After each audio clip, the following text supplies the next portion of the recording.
Katt Williams has now entered the conversation, shedding more light on how Tyler Perry is pushing dangerous stereotypes and humiliating black actors. We have to see this guy be right enough times that we go, wait a minute, this guy can't be crazy and right. Tyler Perry and his friend Oprah Winfrey have been trending lately for all the wrong reasons after reports surfaced that these two have an agenda against black men in Hollywood. The allegations regarding Tyler Perry and Oprah's rumored agenda against black men have been growing lately, beginning with 50 Cent's recent comments about Oprah pandering to white audiences, to claims made by multiple rappers like Ludacris about Oprah humiliating them on her show. Meanwhile, an actor who was hired to star in Tyler Perry's show recently went viral on TikTok after revealing that Tyler pressures him to play a gay character. So in the middle of Mr. Perry changing up the scenes, he says, I want Jeffrey to be gay. And he has a crush on his. That's not what I auditioned for. These accusations only scratched the surface, as there's also been substantial discussion about Tyler and Oprah's ties to shadowy figures in Hollywood who not only wield control over the industry, but also over well-known celebrities.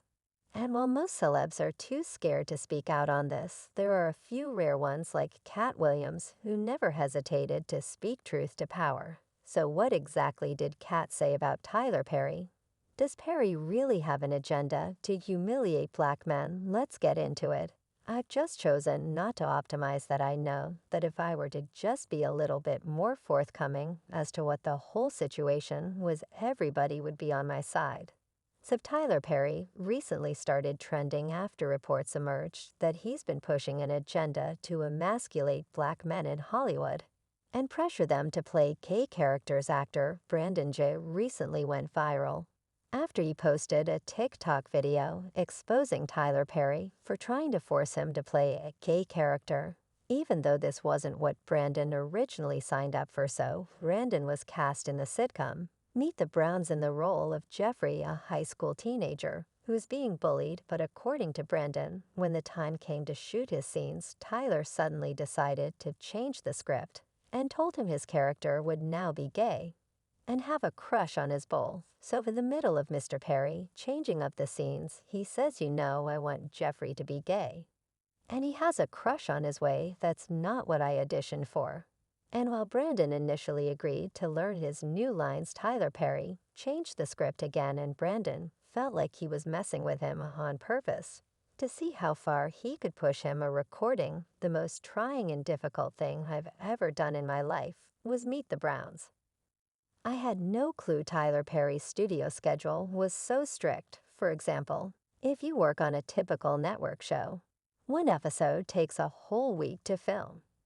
The idea that Tyler Perry and Hollywood, in general, have a strange agenda where they try to portray black men as either feminine or aggressive is not new.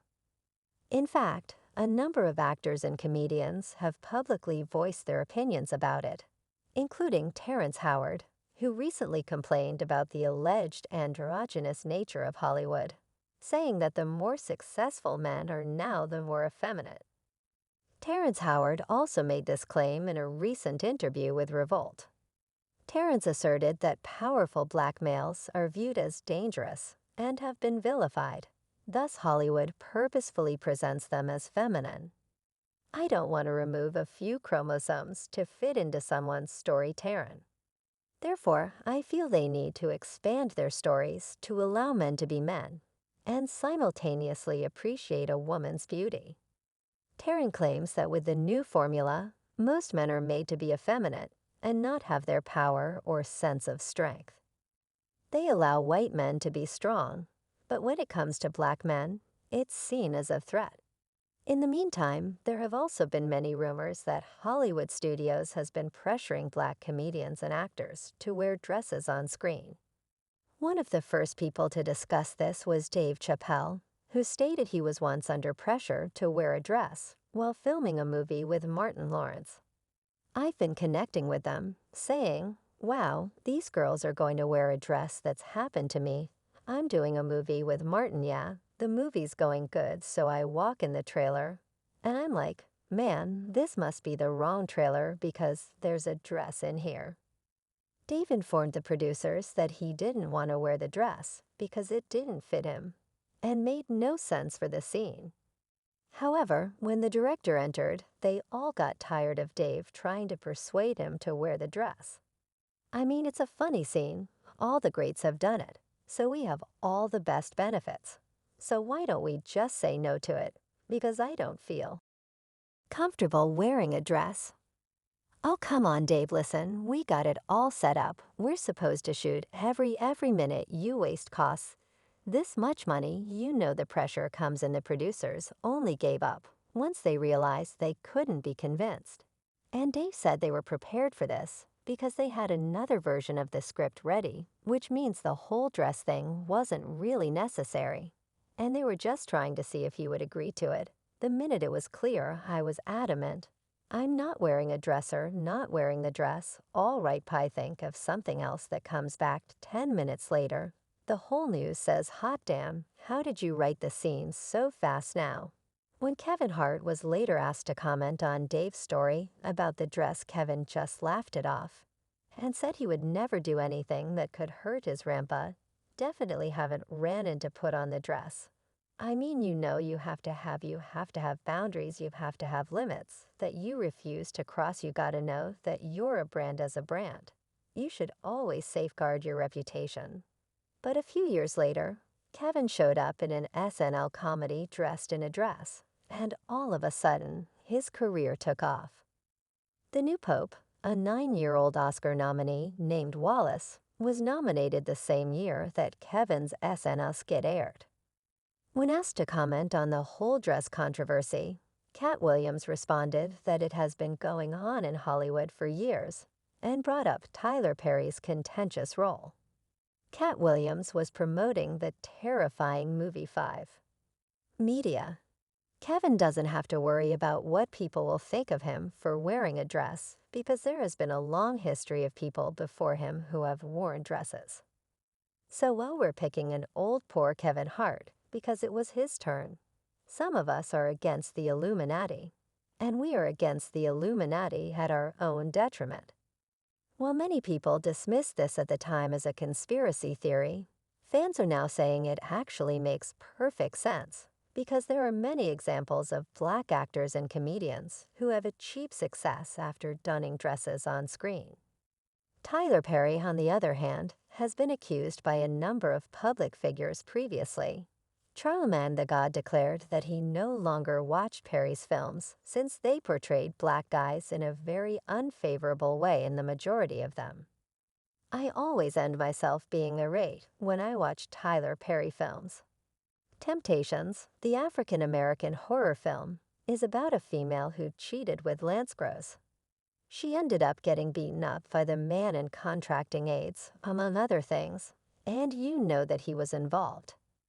The horror film Man Temptations starred African Americans. It was an African American horror film for colored girls.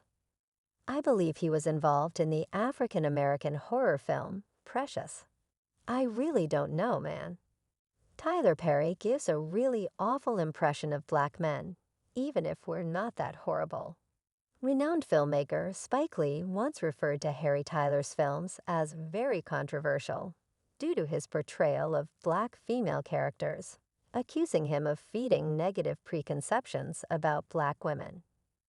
Punery foolishness. I still think that a lot of the stuff that's on today is coolering buffoonery, even though I know it's breaking records and making a lot of money.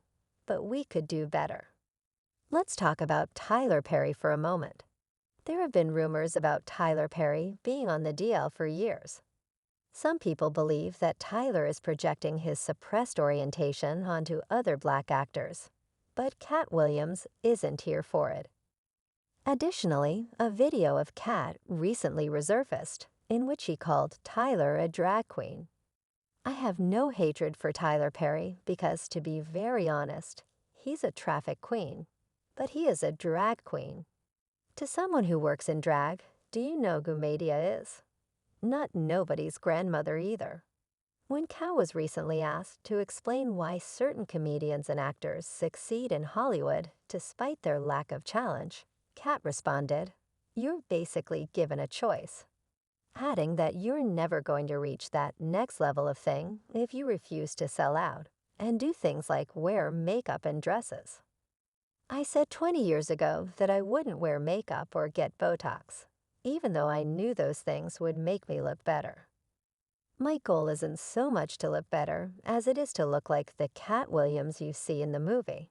I want that to be the same guy you see at the gas station 20 years from now.